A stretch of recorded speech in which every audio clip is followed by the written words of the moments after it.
بسم اللہ الرحمن الرحیم الحمد للہ رب العالمین والصلاة والسلام علی سید الانبیاء والمرسلین اما بعد فاعوذ باللہ من الشیطان الرجیم بسم اللہ الرحمن الرحیم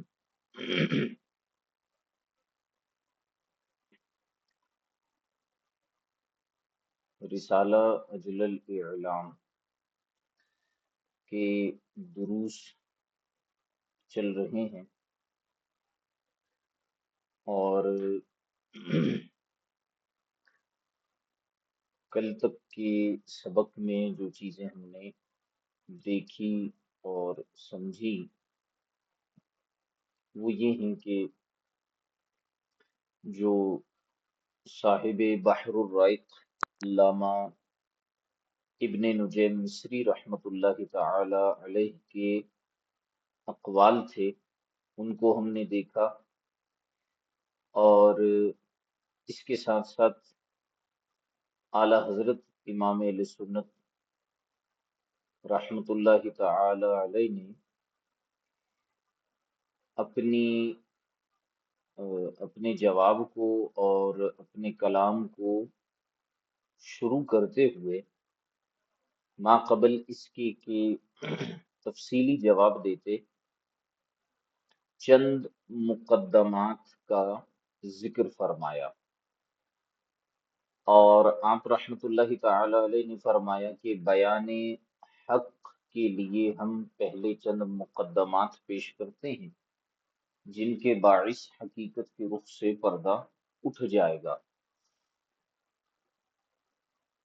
پہلا جو مقدمہ بیان کیا تھا وہ کسی بھی قول کی نقل و حکایت اور کسی قول پر فتویٰ دینا یعنی افتاء، ان کے درمیان آپ نے فرق کو بیان کیا۔ پھر اس کے بعد جو دوسرا مقدمہ تھا وہ یہ تھا کہ دلیل کی دو قسمیں ہوتی ہیں، ایک تفصیلی اور ایک اجمالی۔ تفصیلی کے متعلق فرمایا کہ اس سے آگاہی اہل نظر و اجتہاد کا خاص حصہ ہے۔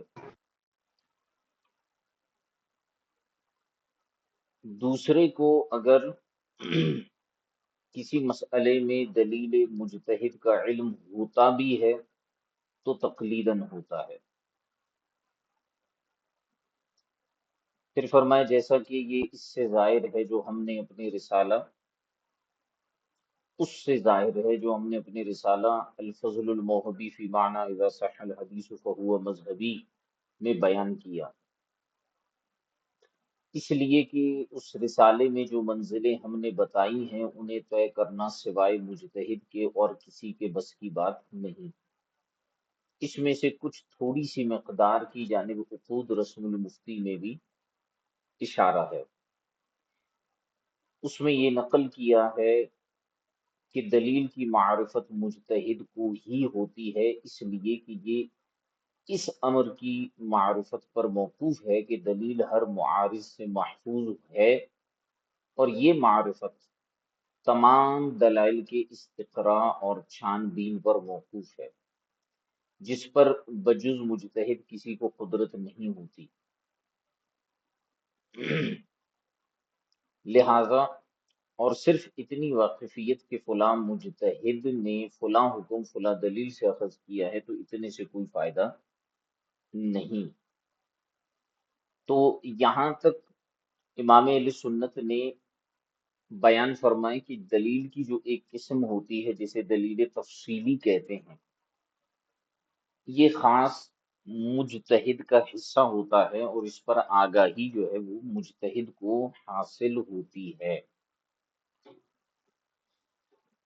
اس کے بعد آپ نے فرمایا کہ دلیل اجمالی کس کو کہتے ہیں، تو اس میں بطور مثال کے قرآن کریم کی آیات اور احادیث مبارکہ کو آپ نے بیان فرمایا۔ اچھا، یہ جو ہیں ان کو ہم کہتے ہیں عمومات شرعیہ، ٹھیک ہے، جو آگے آنے والے ہیں، کل بھی ہم نے اس پر کلام کیا.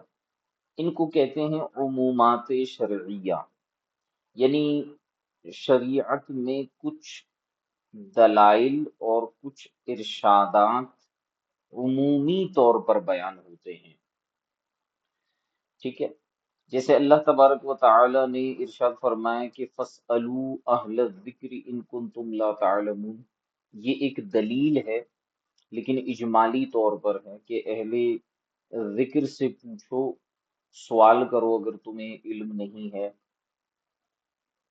اسی طرح ارشاد فرمائے کہ یا ایھا الذین آمنوا اطیعوا اللہ واطیعوا الرسول واولی الامر منکم، کہ اے ایمان والو، اللہ اور اس کے رسول اور تم میں سے جو امر والے لوگ ہیں ان کی اطاعت کرو، صاحب امر افراد کی اطاعت کرو. ان کے بارے میں فرمائے کہ یہ اصحاب امر بقول اصح حضرات علماء کرام ہیں.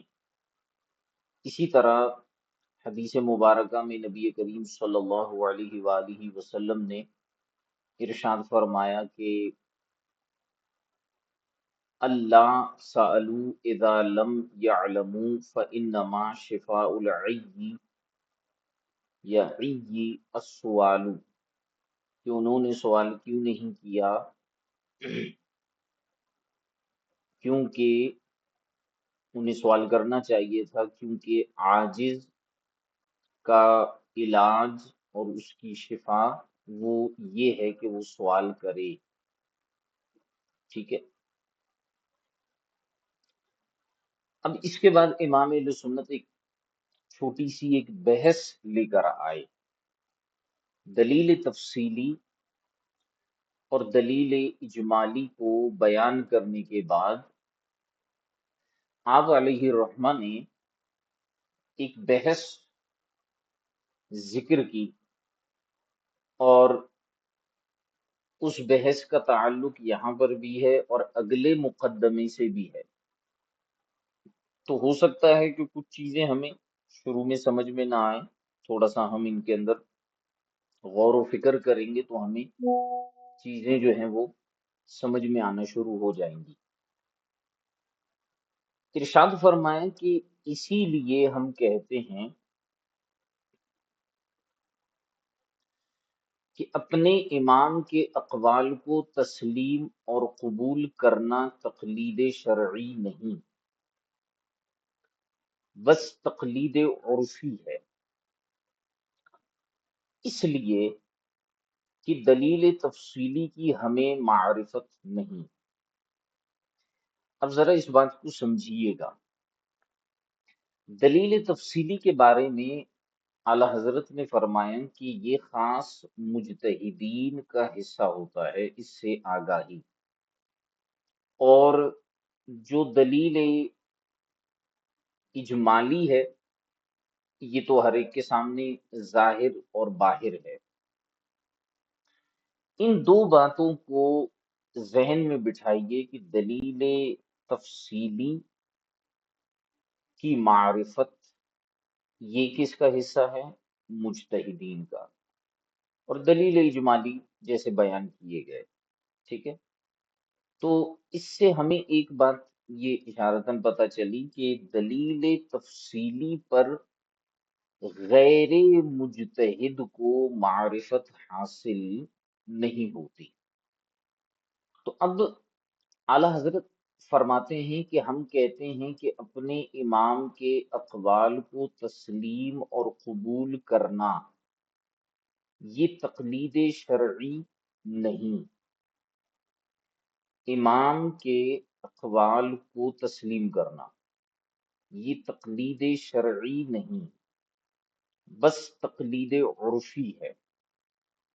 ان کی تفصیلات آگے آ رہی ہیں. وجہ بیان کی کہ کیوں یہ تقلید شرعی نہیں، تقلید عرفی کیوں ہے. فرمائیں اس لیے، یہ اس بات کی دلیل ہے اس لیے کہ دلیل تفصیلی کی ہمیں معرفت نہیں، یعنی ہم مقلدین کو دلیل تفصیلی کی معرفت نہیں۔ میں بالکل اس کو روک روک کر اور ٹھہر ٹھہر کر آپ کو سمجھانے کی کوشش کر رہا ہوں۔ وجہ کیا بیان کی کہ اس لیے کہ دلیل تفصیلی کی ہمیں معرفت نہیں، اور تقلید حقیقی کی تو شریعت میں کوئی گنجائش ہی نہیں، اور مذمت تقلید میں جو کچھ وارد ہے اس میں تقلید حقیقی ہی مراد ہے، تقلید عرفی مراد نہیں ہے۔ اہل جہالت و ضلالت عوام پر تلبیس کر کے اسے تقلید عرفی پر محمول کرتے ہیں، جبکہ یہ ہر اس شخص پر فرض شرعی ہے، تقلید عرفی، جو رتبہ اجتہاد تک نہ پہنچا ہو۔ اب اعلی حضرت مسلم الثبوت، جو کہ اصول فقہ کی اعلیٰ درجے کی ایک کتاب ہے، محقق بہاری رحمۃ اللہ تعالی علیہ کی، اسے لے کر آتے ہیں، اور پھر اس کے بعد اس کی جو شرح ہے علامہ بحر العلوم کی، اس کو بیان کرتے ہیں، اور پھر اس کے بعد اپنا کلام بیان کریں گے، تو اس کو تھوڑا سا توجہ کے ساتھ سمجھیے گا۔ فرماتے ہیں کہ مدقق بہاری مسلم الثبوت میں فرماتے ہیں کہ تقلید یہ ہے کہ دوسرے کے قول پر بغیر کسی دلیل کے عمل ہو۔ عربی میں یہاں لکھا ہوا ہے کہ التقلید العمل بقول الغیر من غیر حجت۔ تقلید یہ ہے کہ دوسرے کے قول پر بغیر کسی دلیل کے عمل ہو، جیسے عامی اور مجتہد کا اپنے جیسے سے اخذ کرنا۔ عامی یعنی جس کو علم نہیں ہے اتنا، وہ کسی اور سے جو ہے وہ کسی قول کو اخذ کر لیتا ہے بغیر اس کے کہ اسے دلیل کی معرفت ہو، ٹھیک ہے؟ تو گویا کہ عامی جو ہے وہ کسی کی تقلید کرتا ہے، جیسے ہم ہیں۔ اسی طرح مجتہد کا اپنے جیسے سے، یہ جو اپنے جیسے کا تعلق ہے، یہ من مثل ہی، اس کا تعلق مجتہد کے ساتھ بن رہا ہے، کہ مجتہد کا اپنے جیسے سے اخذ کرنا، یعنی مجتہد کا مجتہد سے کسی قول کو لے لینا بغیر دلیل اور حجت کے جانے بغیر، تو یہ بھی تقلید ہے۔ تو فرمایا ہے محقق بہاری نے کہ تقلید یہ ہے کہ دوسرے کے قول پر بغیر کسی دلیل کے عمل ہو، جیسے عامی کا قول اخذ کرنا کسی کا، اور مجتہد کا اپنے جیسے سے قول اخذ کرنا۔ اب مدقق بہاری کیا فرماتے ہیں، سمجھیے گا۔ فرمائیں کہ تو نبی کریم صلی اللہ علیہ وآلہ وسلم کی جانب یا اجماع کی جانب رجوع لانا تقلید نہیں ہے، یعنی نبی کریم صلی اللہ علیہ وآلہ وسلم کی طرف رجوع کرنا اور آپ کی کسی حدیث مبارکہ، آپ کے کسی قول مبارکہ پر عمل کرنا، یہ تقلید نہیں ہے۔ اسی طرح اجماع امت کی جانب رجوع کرنا، فرماتے ہیں یہ تقلید نہیں ہے، ٹھیک ہے؟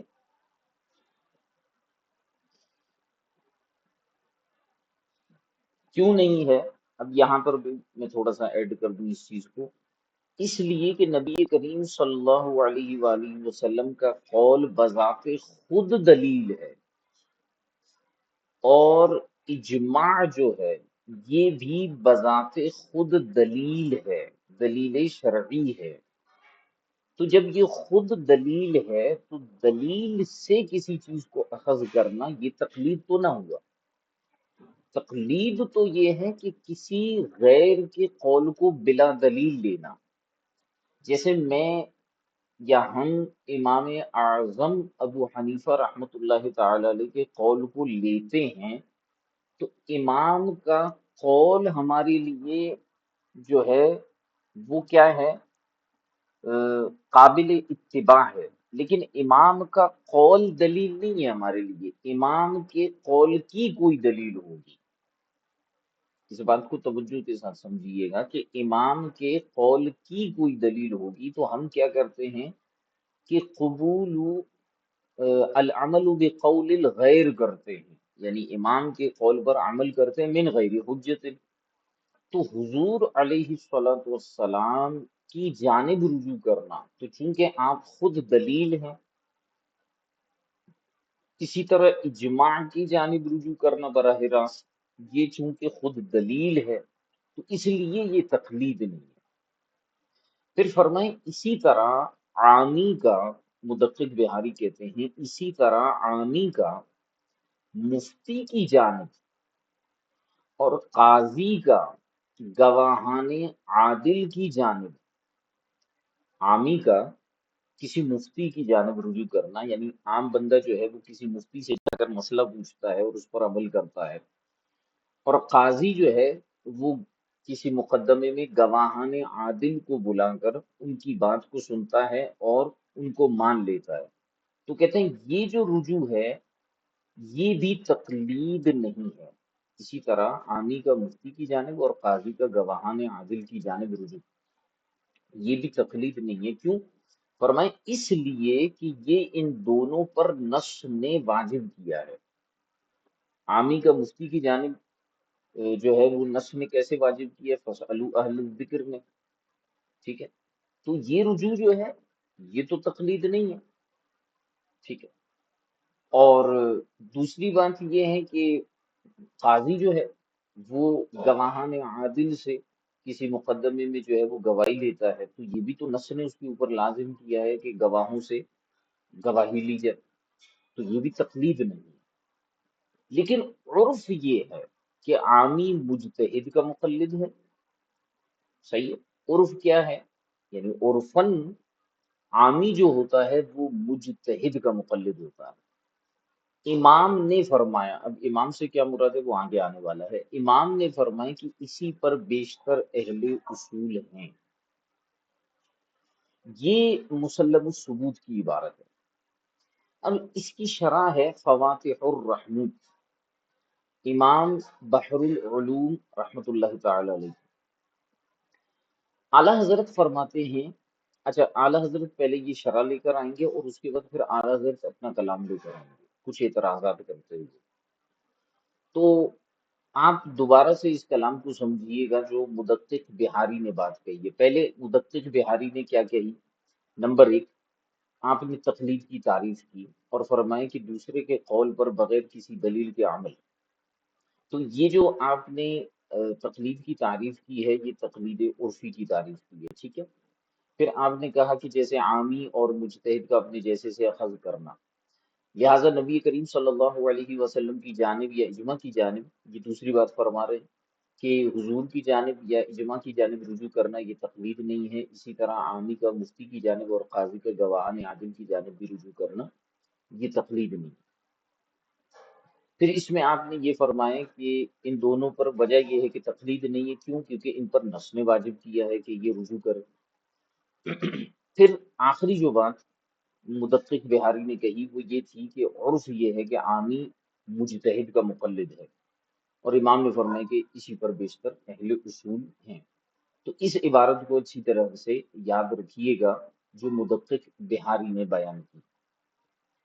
اب مولانا بحر العلوم نے فواتح الرحمت کے اندر اس کی شرح میں فرمایا، فرماتے ہیں کہ قوسین کے درمیان متن کے الفاظ ہیں، یعنی یہ جو بریکٹس ہیں اس میں متن ہے اور اس سے باہر شرح ہے فواتح الرحمت، بریکٹس کے اندر جو ہے وہ مسلم الثبوت ہے۔ فرمایا کہ تقلید دوسرے کے قول پر عمل بغیر کسی دلیل کے، یہ جو انہوں نے بیان کی، تو مولانا بحر العلوم نے اس کی شرح میں کہا کہ یہ عمل سے متعلق ہے۔ تقلید کے بارے میں جو کہا نا کہ عمل کرنا کسی غیر کے قول پر بغیر کسی دلیل کے، تو بحر العلوم نے کہا کہ یہ عمل سے متعلق ہے، کہ عمل کرنا، اور پھر فرمایا اور دلیل سے مراد، بغیر کسی دلیل کے، یہ جو کہا تھا مدقق بہادی نے، اس سے مراد انہوں نے کہا کہ ادلہ اربعہ یعنی کتاب، سنت، اجماع اور قیاس ہے۔ تو فرماتے ہیں کہ یہ عمل سے متعلق ہے، اور دلیل سے مراد ادلہ اربعہ یعنی کتاب، سنت، اجماع، قیاس میں سے کوئی دلیل ہے۔ پھر فرمایا ورنہ مجتہد کا قول ہی اس کی دلیل اور حجت ہے۔ یہ مولانا بحر العلوم کہہ رہے ہیں، ورنہ مجتہد کا قول ہی اس کی دلیل اور حجت ہے۔ یعنی مقلد کے لیے بحر العلوم یہ کہنا چاہ رہے ہیں کہ مقلد کے لیے تو مجتہد کا قول ہی دلیل ہوتا ہے اور حجت ہوتا ہے۔ تو ادلہ سے مراد کی یہ جو فرمایا نا کہ کسی کے قول پر عمل کرنا بغیر کسی دلیل کے، اس کا مطلب یہ ہے کہ ادلہ اربعہ کے بغیر، ادلہ اربعہ کو جانے بغیر کسی کے قول پر عمل کرنا یہ تقلید کہلاتا ہے۔ اور جب آپ کسی کے قول پر ادلہ اربعہ کو جانے بغیر عمل کرتے ہیں تو آپ کے لیے اس مجتہد کا قول ہی دلیل بن جاتا ہے، یہ یہاں پر انہوں نے کہا۔ اچھا، اس کے بعد فرمایا مسلم ثبوت میں جیسے عامی کا اخذ کرنا مجتہد سے، شرح میں فرمایا مجتہد سے، اور مجتہد کا اپنے مثل سے اخذ کرنا، یہ بھی تقلید ہے۔ تو نبی علیہ الصلوۃ والسلام یا اجماع کی جانب رجوع کرنا تقلید نہیں۔ وجہ بیان کر رہے ہیں بحر العلوم اس لیے کہ یہ تو دلیل کی جانب رجوع ہے، جیسے میں نے آپ کو بتایا کہ نبی کریم علیہ الصلوۃ والسلام تو خود دلیل ہیں، اور اجماع خود دلیل ہے، تو اس کی جانب بذات خود جو، کیونکہ یہ ادلہ اربعہ میں سے نا سنت اور اجماع، تو اس کی جانب خود رجوع کر لینا یہ جو ہے تقلید تو نہیں ہے، کیونکہ آپ ادلہ اربعہ کی جانب براہ راست رجوع کر رہے ہیں۔ تو اس لیے فرمائے کہ یہ تقلید نہیں ہے، اس لیے کہ یہ تو دلیل کی جانب رجوع ہے۔ پھر فرمائے اور اسی طرح عامی کا مفتی اور قاضی کا گواہان عادل کی جانب رجوع کرنا یہ بھی تقلید نہیں ہے، کیوں کہ خود یہ رجوع تقلید نہیں۔ یہ بحر العلوم نے کہا اس کی شرح میں کہ خود یہ رجوع تقلید نہیں، اگرچہ بعد رجوع جو اخذ کیا اس پر عمل تقلید ہے۔ یعنی مفتی کے پاس عامی جاتا ہے، رجوع کرتا ہے، تو یہ تقلید نہیں ہے، لیکن مفتی جب اسے جو مسئلہ بتائے گا اس پر وہ جو عمل کرے گا وہ تو اس مذہب کی تقلید کہلائے گی۔ اسی طرح قاضی جو ہے وہ گواہان عادل کی جانب سے رجوع کرتا ہے، یہ اس کی تقلید نہیں کرتا گواہان کی، لیکن جب گواہان کسی چیز کو بیان کر دیتے ہیں اور اس کے بعد قاضی فیصلہ سناتا ہے تو وہ مذہب کی تقلید میں سناتا ہے، ٹھیک ہے، کیونکہ یہ ان دونوں پر مسلم ثبوت میں فرماتا ہے، کیوں وجہ یہ ہے کہ یہ عامی کا مجتہد کی جانب رجوع کرنا اور گواہان عادل کی جانب قاضی کا رجوع کرنا یہ تقلید کیوں نہیں ہے؟ تو مسلم ثبوت میں کہا تھا کیونکہ یہ ان دونوں پر خود نص نے واجب کیا ہے، ٹھیک ہے۔ تو اس کی شرح میں بحر العلوم نے کہا تو یہ ایک دلیل پر عمل ہے، اس لیے تقلید نہیں ہے، کیونکہ نص نے واجب کی ہے تو آپ دلیل پر گویا کہ براہ راست عمل کر رہے ہیں، تو اس لیے یہ تقلید نہیں ہے۔ اچھا، پھر مسلم ثبوت میں کہا تھا لیکن عرف اس پر دلالت کرتی ہے کہ عامی مجتہد کا مقلد ہے، کیونکہ وہ اس کی طرف رجوع کرتا ہے، عامی مجتہد کی طرف رجوع کرتا ہے، تو اس لیے عامی مجتہد کا مقلد ہوتا ہے۔ امام نے فرمایا، امام سے مراد ہے امام الحرمین، انہوں نے فرمایا، اور اسی پر اکثر اہل اصول ہیں اور یہی مشہور ہے جس پر اعتماد ہے۔ یہ بحر العلوم نے اس عبارت کی توضیح اور تشریح کی، اور اس میں کوئی ایسی چیز نہیں ہے کہ جس میں ہم کہیں کہ یہ کوئی سمجھ میں نہ آنے والی بات ہے، انہوں نے اس کی تشریح کر دی۔ لیکن اعلیٰ حضرت رحمت اللہ تعالی علیہ کو اس شرح کے اوپر تھوڑا سا کلام ہے، اس لیے اعلیٰ حضرت تھوڑا سا اس پر جو ہے وہ کلام فرمائیں گے۔ اچھا، یہ موضوع سے ابھی ہٹے نہیں ہے، امام اہل سنت اصل میں مسئلے کو واضح فرمانا چاہ رہے ہیں۔ اصول وہی ہے کہ دلیل کی دو قسمیں ہیں، ایک دلیل ہے تفصیلی، ایک اجمالی، اور پھر اس میں جو تقلید عرفی اور تقلید حقیقی کی بحث ہے، اسی کو لے کے اعلیٰ حضرت چل رہے ہیں۔ اعلیٰ حضرت فرماتے ہیں اقولو، یہ دوسرا ہی مقدمہ ابھی تک چل رہا ہے، تیسرا نہیں آیا۔ اعلیٰ حضرت فرماتے ہیں اقولو، یہ شرح چند وجہوں سے محل نظر ہے، یعنی مسلم الثبوت جو مدقق بہاری کی ہے، اس کی جو شرح علامہ بحر العلوم نے کی ہے، اس میں فرماتے ہیں کہ کچھ چیزوں پر ہمیں اعتراض ہے، یہ محل نظر ہے۔ چند اعتراضات امام اہل سنت کریں گے۔ پہلا اعتراض کرتے ہوئے اب فرماتے ہیں اولاً اخذ اور رجوع کے حکم میں کوئی فرق نہیں۔ ایک چیز ہے، دو اصطلاحات یاد رکھیے، ایک ہے اخذ اور ایک ہے رجوع۔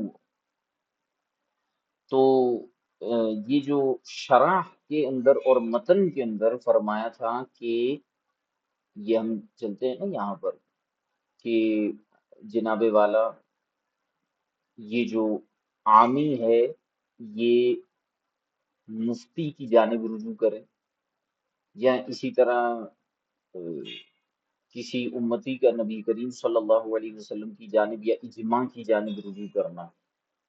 تو رجوع کرنا اور اخذ کرنا، اس میں کوئی فرق ہے یا نہیں ہے؟ سیدی اعلیٰ حضرت فرماتے ہیں کہ اخذ اور رجوع کے حکم میں کوئی فرق نہیں ہے۔ اخذ کا کیا مطلب ہوتا ہے کہ آپ کسی قول کو لے لیتے ہیں، یعنی اس کو معمول بھی کر دیتے ہیں، اس پر عمل کر لیتے ہیں، اس کو کہتے ہیں اخذ کرنا۔ اور رجوع کا مطلب یہ ہے کہ آپ کسی کتاب کی طرف، کسی مصنف کی طرف، کسی دلیل کی طرف رجوع کر لیتے ہیں۔ تو اعلیٰ حضرت فرماتے ہیں کہ اخذ اور رجوع کے حکم میں کوئی فرق نہیں، حالانکہ غور کرنے پر ہمیں پتہ چلے گا کہ اس میں تو فرق ہے۔ جیسے میں نے آپ کو بتایا نا، اخذ کا مطلب ہوتا ہے کسی قول کو لے لینا، یعنی اس پر عمل کر لینا۔ رجوع کا مطلب ہوتا ہے محض اس کی جانب رجوع کر لینا، چاہے عمل کریں یا نہ کریں۔ تو رجوع جو ہے وہ عام ہوتا ہے، اخذ جو ہے خاص ہوتا ہے منطقی اصطلاح کے مطابق۔ لیکن اعلیٰ حضرت فرماتے ہیں ان میں کوئی فرق نہیں، ان کے حکم میں کوئی فرق نہیں۔ ویسے تو ان میں فرق ہے لیکن ان کے حکم میں کوئی فرق نہیں ہے، یعنی نتیجہ ایک ہی نکلتا ہے۔ کیسے؟ یہ بڑی خوبصورت اصولی بحث اعلیٰ حضرت فرما رہے ہیں، اور اس کو نہایت جو ہے وہ توجہ کے ساتھ جو ہے وہ آپ سنیے، تاکہ آپ کو جو ہے اس کا لطف حاصل ہو۔ فرمائیں کہ اس لیے اخذ و رجوع کے حکم میں کوئی فرق نہیں ہے، اس لیے کہ رجوع اخذ ہی کے لیے ہوتا ہے۔ یعنی کوئی شخص کسی دلیل کی جانب، کسی امام کی جانب رجوع جو کرتا ہے، وہ کیوں کرتا ہے؟ اخذ کرنے کے لیے، یعنی اس پر عمل کرنے کے لیے رجوع کرتا ہے۔ تو فرماتے ہیں کہ اس لیے کہ رجوع اخذ ہی کے لیے ہوتا ہے، کیونکہ شریعت نے اخذ ہی کے لیے رجوع واجب کیا ہے۔ بھئی فَاسْأَلُوا أَهْلَ الذِّكْرِ إِن كُنتُمْ لَا تَعْلَمُونَ کا مطلب کیا ہے؟ کہ اہل ذکر کے سے رجوع کرو، اہل ذکر کے پاس جاؤ، اگر تمہیں علم نہیں ہے رجوع کرو۔ تو رجوع کیوں کیا جاتا ہے؟ آپ اہل ذکر، اہل علم سے جا کر جب پوچھیں گے تو ہی تو عمل کریں گے اس پر۔ تو اس لیے اعلیٰ حضرت نے فرمایا کہ اس لیے کہ رجوع اخذ ہی کے لیے ہوتا ہے۔ کیوں؟ کیونکہ شریعت نے اخذ ہی کے لیے رجوع واجب کیا ہے۔ اگر عامی اپنے امام سے پوچھے اور اس پر عمل نہ کرے تو فرمایا عبث اور کھیل کرنے والا قرار پائے گا۔ ہاں نا، عامی اگر اپنے امام سے پوچھے لیکن عمل نہ کرے، یعنی رجوع کرے اور اخذ نہ کرے، تو یہ تو بے فائدہ ہوا، عبث ہو گیا۔ اور شریعت اس سے برتر ہے کہ عبث کا حکم فرمائے۔ یعنی شریعت کی شان یہ نہیں ہے کہ وہ ایک بے فائدہ چیز کا حکم دے کہ محض رجوع کر لو، اخذ نہ کرو، ٹھیک ہے۔ تو رجوع اگر اس وجہ سے تقلید نہیں، اب ذرا سمجھیے گا، فرمائیں کہ رجوع، کیونکہ پیچھے کہا تھا کہ رجوع کرنا جو ہے وہ تقلید نہیں ہے، اب سمجھیے گا اس بات کو، یہ اعلیٰ حضرت نے اعتراض کیا۔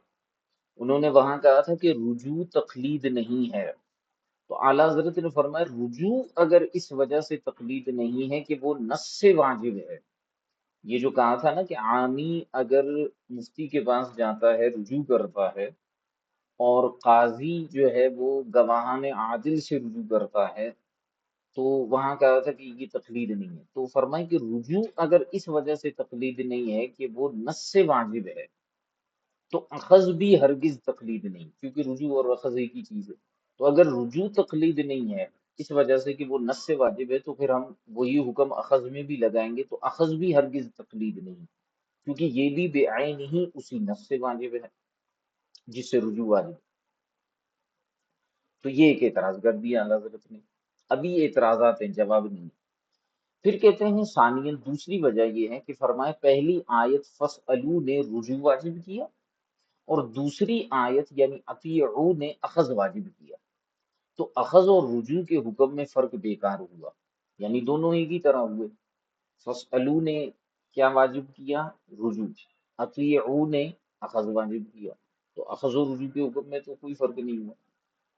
تیسری بات فرماتے ہیں ثالثاً جب رجوع اور اخذ دونوں کا معال یعنی نتیجہ ایک ہے، تو بر تقریر شارع متن کی ان دونوں عبارتوں میں تناقض لازم آئے گا، ٹکراؤ لازم آئے گا. کون سے والے عبارتوں میں؟ پہلی عبارت تھی کہ عامی کا مجتہد سے اخذ کرنا تقلید ہے، اور دوسری عبارت تھی کہ عامی کا مفتی کے جانب رجوع کرنا تقلید نہیں. تو دیکھیں اخذ کرنا تقلید ہے مجتہد سے، اور مفتی کی جانب رجوع کرنا تقلید نہیں ہے، حالانکہ اخذ اور رجوع تو ایک ہی چیز ہے. تو ایک ہی چیز کو اگر مجتہد کی جانب کی نسبت کی جائے تو تقلید ہے، اور اگر مفتی کی جانب نسبت کی جائے تو تقلید نہیں ہے. اعلیٰ حضرت فرماتے ہیں اس میں تو تناقض آ رہا ہے، اس لیے کہ مفتی وہی ہے جو مجتہد ہو. مفتی حقیقت میں کس کو کہتے ہیں؟ یہ ہم شرح العقود میں بھی پڑھ کے آئے ہیں کہ مفتی وہی ہوتا ہے جو مجتہد ہوتا ہے. تو گویا کہ دو عبارتیں ہیں، دونوں عبارتوں میں کہا یہ جا رہا ہے کہ جو مجتہد ہے اس سے اخذ کرنا تو تقلید ہے، رجوع کرنا تقلید نہیں ہے. حالانکہ ہم یہ بات ثابت کر آئے ہیں ابھی اوپر کہ رجوع اور اخذ دونوں ایک ہی چیزیں ہیں. تو یہ کیسے ہو سکتا ہے کہ مجتہد سے اخذ کرنا تو تقلید ہو لیکن رجوع کرنا تقلید نہ ہو؟ تو فرمائیں کہ اس لیے کہ مفتی وہی ہے جو مجتہد ہو، جیسا کہ متن میں عبارت مذکورہ سے متصل ہی گزر چکا. پھر چوتھا اعتراض اعلیٰ حضرت نے کرتے ہوئے فرمایا رابعاً حجت اور دلیل کی توضیح میں شارع نے ادلہ اربعہ میں سے کوئی دلیل کہا.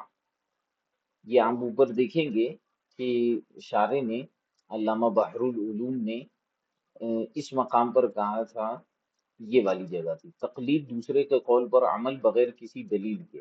تو دلیل کے آگے انہوں نے کہا تھا یہ عمل سے متعلق، اور دلیل سے مراد ادلہ اربعہ میں سے کوئی دلیل ہے.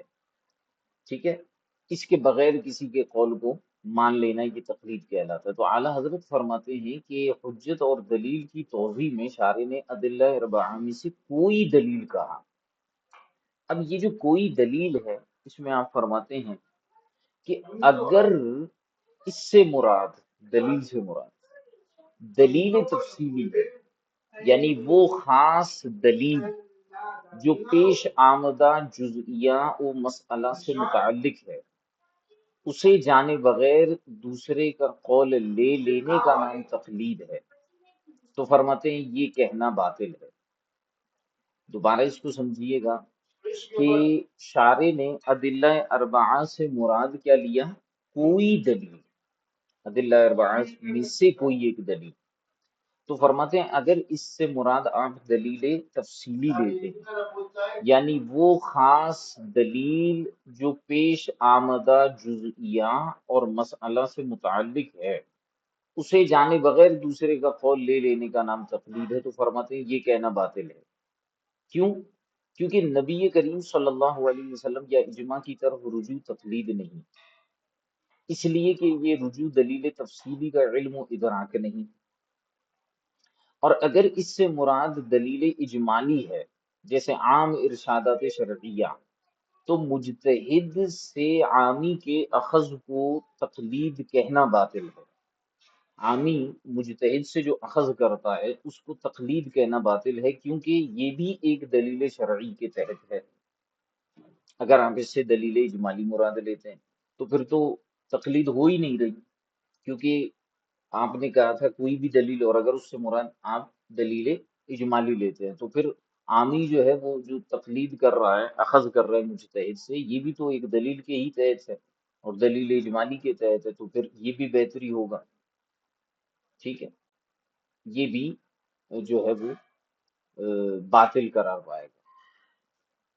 پانچواں اعتراض کرتے ہوئے اعلیٰ حضرت فرماتے ہیں، خامساً، جب ابتداءً یہ فیصلہ کر دیا کہ عامی کا مجتہد سے اخذ کرنا تقلید ہے، جب ابتداءً یہ فیصلہ آپ نے کر دیا شارع نے کہ عامی کا مجتہد سے اخذ کرنا تقلید ہے، تو بعد میں بطور استدراک یہ عبارت لانے کا کیا معنی، لیکن عرف اس پر ہے کہ عامی مجتہد کا مقلد ہے۔ یہ دو مرتبہ آپ عبارت کیوں لے کر آئے؟ جب آپ نے شروع میں ہی کہہ دیا کہ عامی کا مجتہد سے اخذ کرنا تقلید ہے، تو پھر یہ کیوں لے کر آئے کہ عرف اس پر ہے کہ عامی مجتہد کا مقلد ہے؟ پھر چھٹا اعتراض لا کر اللہ اعلیٰ حضرت فرماتے ہیں، سادساً، نفس رجوع تقلید ہرگز نہیں، یعنی صرف رجوع کرنا تقلید نہیں ہے بلکہ اخذ تقلید ہے، ٹھیک ہے۔ فرمایا ورنہ کسی مسئلے میں امام شافعی مطلبی علیہ الرحمہ کا مذہب معلوم کرنے کے لیے کتب شافعیہ کی جانب ہمارا رجوع کرنا امام شافعی کی تقلید ٹھہرے، اگر صرف رجوع کرنے کو ہم تقلید کہتے ہیں، حالانکہ کسی کو یہ وہم بھی نہیں ہو سکتا کہ ہم اگر کتب شافعیہ کو کھولے تو ہم مقلد بن جائیں، ایسا تو نہیں ہے، تو فرمایا کہ نفس رجوع جو ہے یہ تقلید نہیں۔ ساتواں اعتراض کرتے ہوئے آپ فرماتے ہیں کہ اسی کے مثل یا اس سے بھی زیادہ حیرت خیز بات یہ ہوئی کہ اگر قاضی نے گواہوں کی شہادت لے لی تو اسے یہ ٹھہرایا کہ قاضی نے گواہوں کی تقلید کر لی، ایسی تقلید سے نہ کوئی عرف آشنا ہے نہ شریعت میں کہیں اس کا نام و نشان، کسے جرت ہے کہ قاضی اسلام۔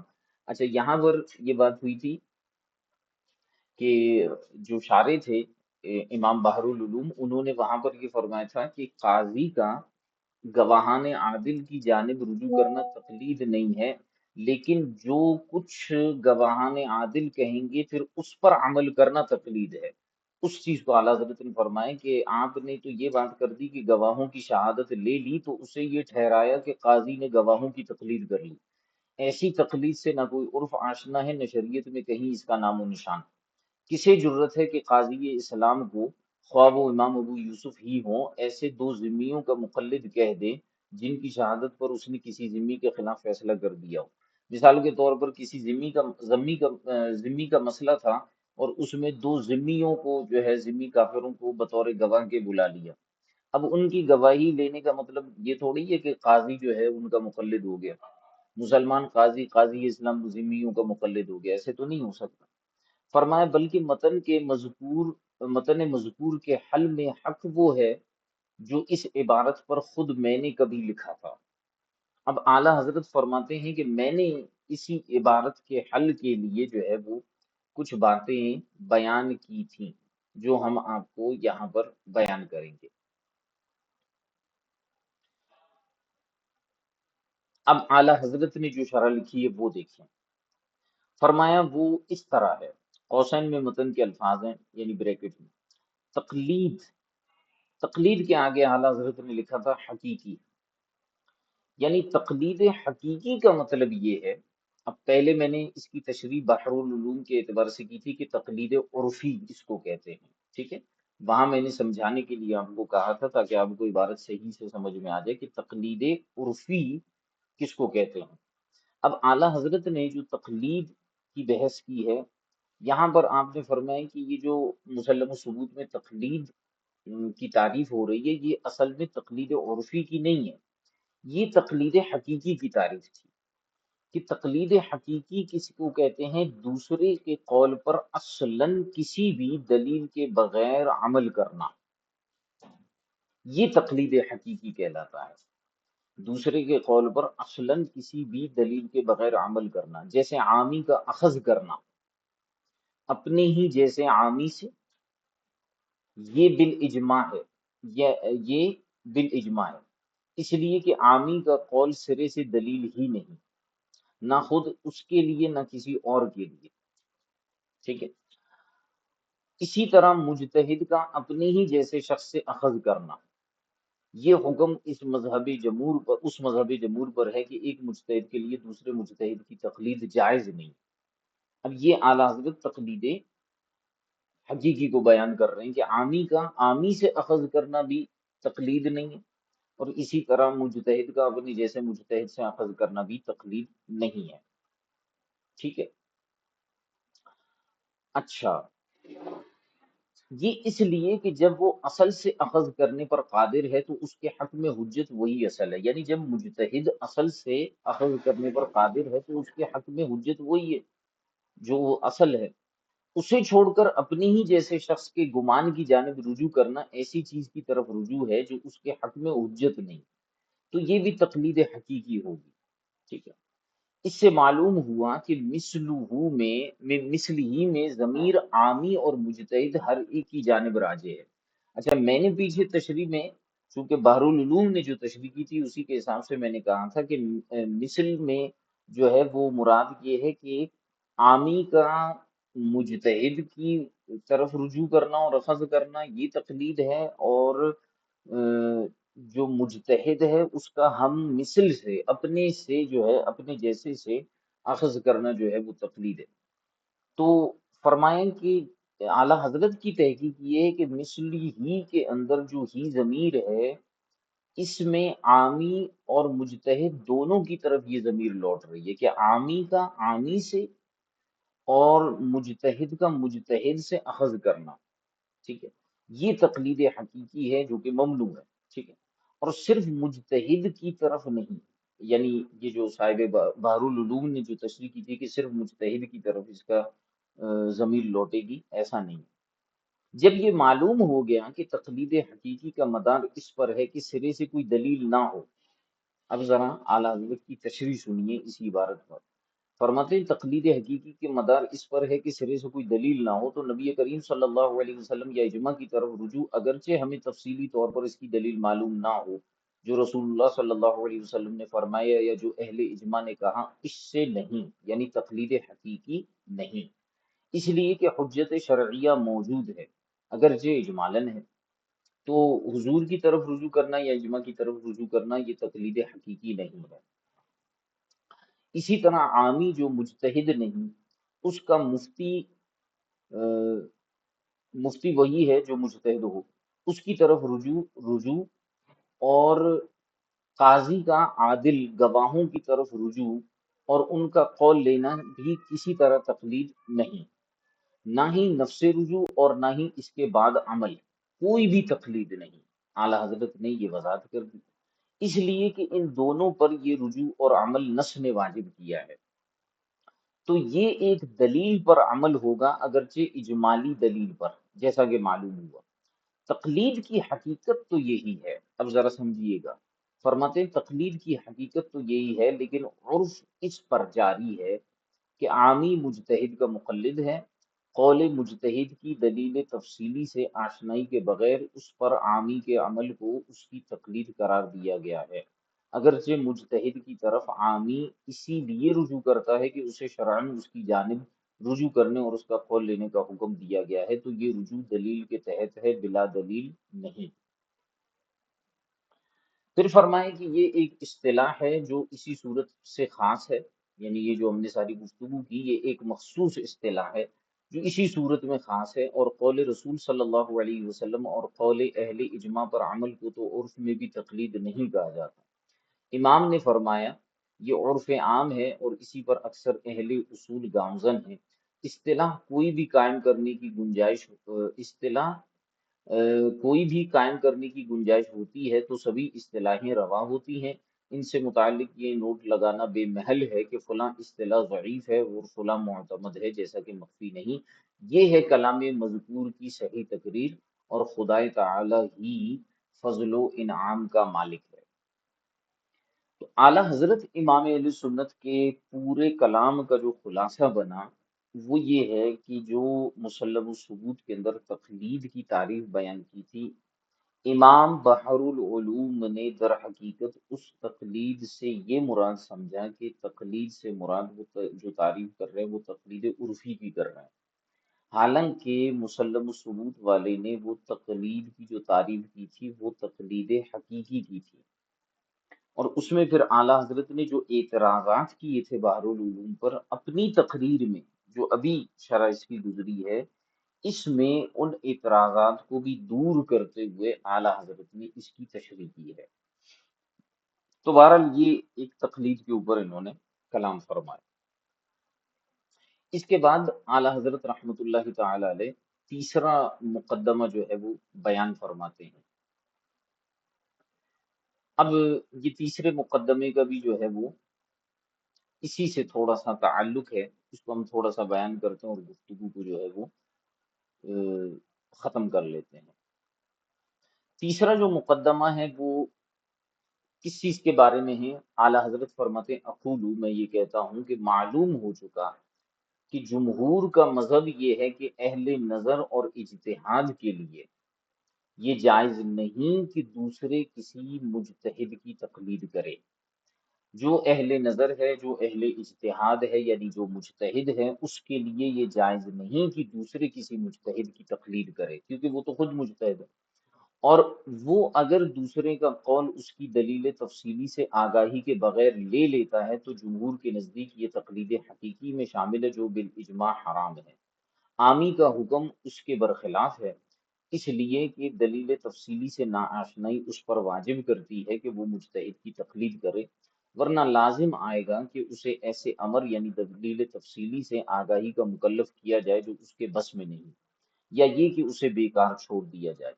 فرمائیں کہ اس سے ظاہر ہوا کہ دلیل تفصیلی سے ناآشنائی کے دو اثر ہیں، یعنی جسے دلیل تفصیلی کا علم نہ ہو تو اس کے دو اثرات ہوتے ہیں۔ پہلا اثر یہ ہے کہ صاحب نظر کے لیے وہ تقلید کو حرام ٹھہراتی ہے۔ دلیل تفصیلی سے نا آشنائی، یعنی جسے دلیل تفصیلی کا علم نہ ہو تو اس کا اثر کیا ہوتا ہے؟ اگر صاحب نظر کو دلیل تفصیلی کا علم نہیں ہے تو وہ تقلید کو حرام ٹھہراتی ہے، وہ کسی کی تقلید نہیں کرے گا۔ اور اگر صاحب نظر نہ ہو، عامی ہو، تو اگر اسے دلیل تفصیلی کا علم نہیں ہے تو وہی نا آشنائی فرماتے تقلید کو واجب قرار دے دیتی ہے۔ اس کے دو الگ الگ اثر ہیں، اہل نظر کے لیے الگ ہے، غیر اہل نظر کے لیے الگ ہے۔ اور اعلیٰ حضرت نے فرمائی یہ کوئی حیرت کی بات نہیں ہے کہ ایک ہی چیز کسی دوسری چیز کو الگ الگ وجہوں کے تحت واجب بھی ٹھہرائے اور حرام بھی، تو یہی ناآشنائی فقدان اہلیت کے باعث تقلید کو واجب قرار دے دیتی ہے اور اہلیت ہوتے ہوئے تقلید کو حرام قرار دے دیتی ہے۔ ٹھیک ہو گیا؟ یہ تیسرا مقدمہ ہم نے یہاں پر بیان کیا۔ پھر چوتھا مقدمہ جو آتا ہے وہ فتوے کے متعلق ہے کہ ایک فتویٰ حقیقی ہوتا ہے اور ایک فتویٰ عرفی ہوتا ہے۔ انشاءاللہ الکریم اس کو جو ہے ہم اللہ نے چاہا تو کل دیکھیں گے۔ آج اس کو یہیں تک رکھ لیتے ہیں، اگر کوئی سوال وغیرہ ہے آپ کا تو ارشاد فرمائیے۔ جی جناب۔ سوال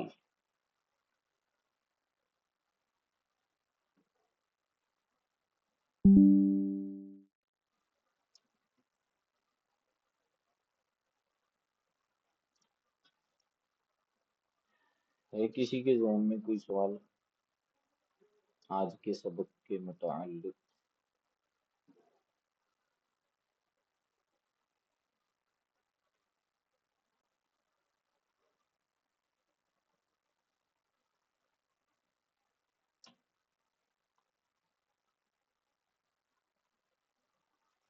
ماشاء اللہ ماشاء اللہ، سمجھ میں آ گیا۔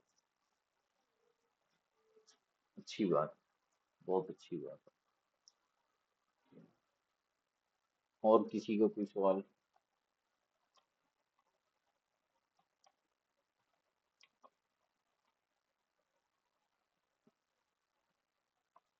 کوئی سوال نہیں فی الحال، کوئی سوال نہیں۔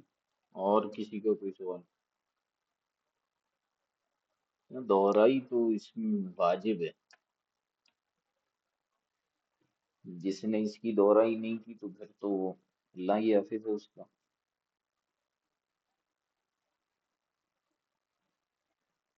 کم از کم ان عبارتوں کو 10 سے 20 مرتبہ آپ کو پڑھنی ہے، تب جا کر کچھ جو ہے وہ پلے پڑے گا کہ یہ کہا کیا ہے۔ یہ گزشتہ سال جب میں پڑھا رہا تھا تو میں نے تو یہ چھڑوا دی تھی، یہ بحر العلوم کے اوپر جو اعتراضات تھے اور جو مسلم الثبوت کی عبارتیں تھیں، یہ تو میں نے چھڑوا دی تھی، کیونکہ یہ ہے ہی اسی طرح کا خالصتاً اصولی بحث ہے۔ تو یہ کم از کم کوئی شخص اس کو جو ہے وہ 10 سے 20 مرتبہ پڑھے گا، تب جا کر اسے کچھ نہ کچھ اندازہ ہوگا کہ بات کیا ہوگی۔ یعنی آپ کو مسلم الثبوت کی عبارت سامنے رکھنی پڑے گی، بحر العلوم کی عبارت سامنے رکھنی پڑے گی، اعلیٰ حضرت کے 7 اشکالات، پھر آپ نے جو تقریر کی ہے وہ آپ کو سامنے رکھ کر ان کو ملا کر دیکھنا ہوگا کہ یہ بات ہوئی کیا ہے، گفتگو ہوئی کیا ہے۔ اس کے بعد جو ہے وہ جو اعلیٰ حضرت نے فرمایا کہ یہ جو صحیح تقریر ہے جو ہم نے بیان کی، تو تب جا کر چیزیں واضح ہوں گی۔ اور یہ جو تقلید اور دلیل، تقلید حقیقی، عرفی، دلیل تفصیلی و اجمالی، ان 4 چیزوں کی آپس میں مطابقت، ان کا تعلق، یہ اصل اس پوری عبارت کا خلاصہ ہے، اس بحث کا خلاصہ ہے۔ یہ جب آپ کے لیے کلیئر ہوگا تو انشاءاللہ الکریم آسانی ہوگی۔ سوال وغیرہ ہے کسی کا تو ارشاد فرما دے، میں آگے۔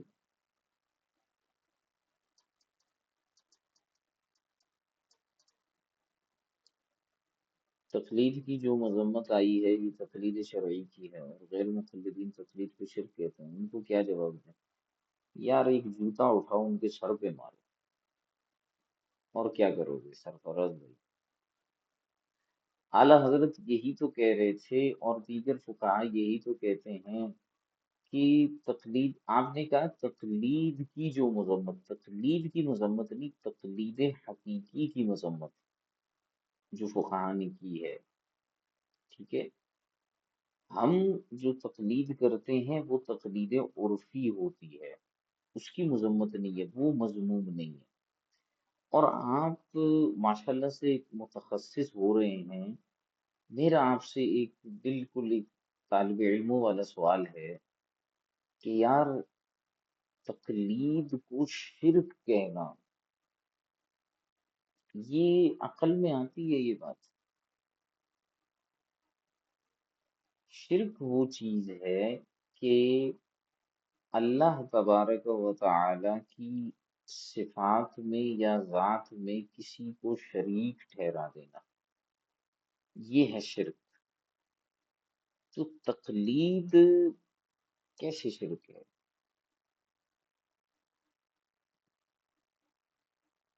یعنی کیا اس کی صفت ہے کوئی مقلد ہونا، یعنی کوئی اس کی تقلید کرے؟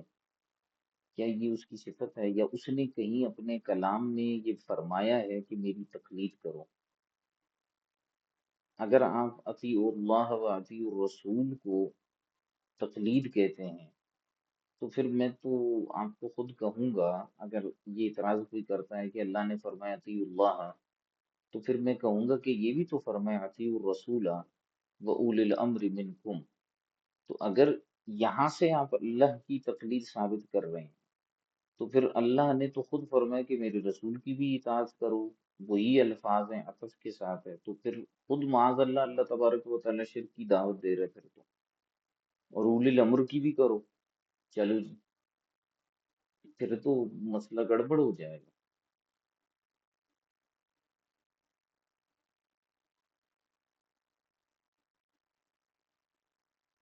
تو غیر مقلدین تو غیر مقلدین ہیں، ان کو کیا پتا؟ وہ ان ابحاث کو میں ابھی کیا نسبت دوں، نسبت بھی نہیں بن سکتی کوئی ان کی، ان ابحاث کے ساتھ نسبت بھی نہیں بن سکتی۔ وہ پتا کیا ہے، وہ اپنی دنیا میں جیسے کوئی چرسی ہوتا ہے نا، چرس کے نشے میں جو ہے نا ڈوبا ہوا ہوتا ہے، اسے پتہ ہی نہیں ہوتا، وہ کہتا ہے میں چاند پہ ہوں۔ تو غیر مقلدین اس زمانے کے چرسی ہیں، انہیں پتہ ہی نہیں ہے کہ ہم کہاں پہ ہیں، وہ سمجھتے ہیں ہم چاند پر بیٹھے ہوئے ہیں، وہ بیٹھے ہوئے ہوتے ہیں وہ کسی گلی کوچے کے اندر۔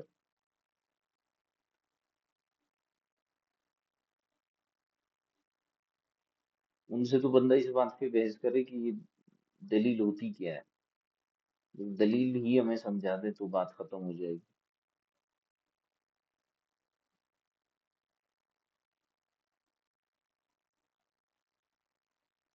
جی اور کوئی سوال وغیرہ؟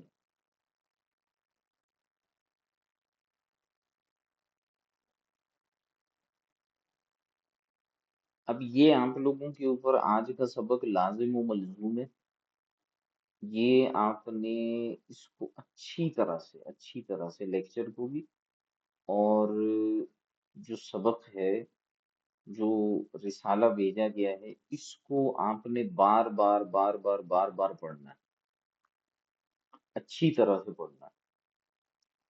اس کی کوئی تلخیص نہیں ہے، اس کی کوئی جو ہے شرح نہیں ہے، اس کی کوئی توضیح اور وضاحت نہیں ہے، جو الفاظ اور کلمات ہیں وہ یہی ہیں۔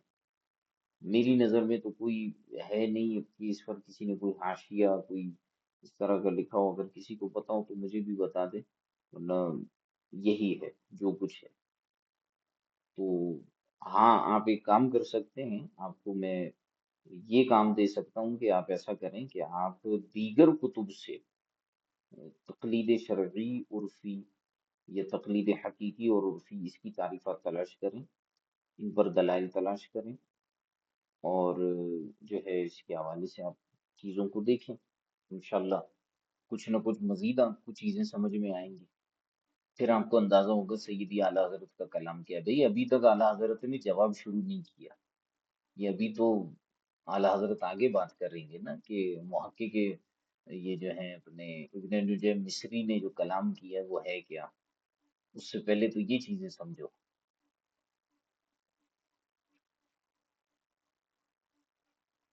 ٹھیک ہے حضور؟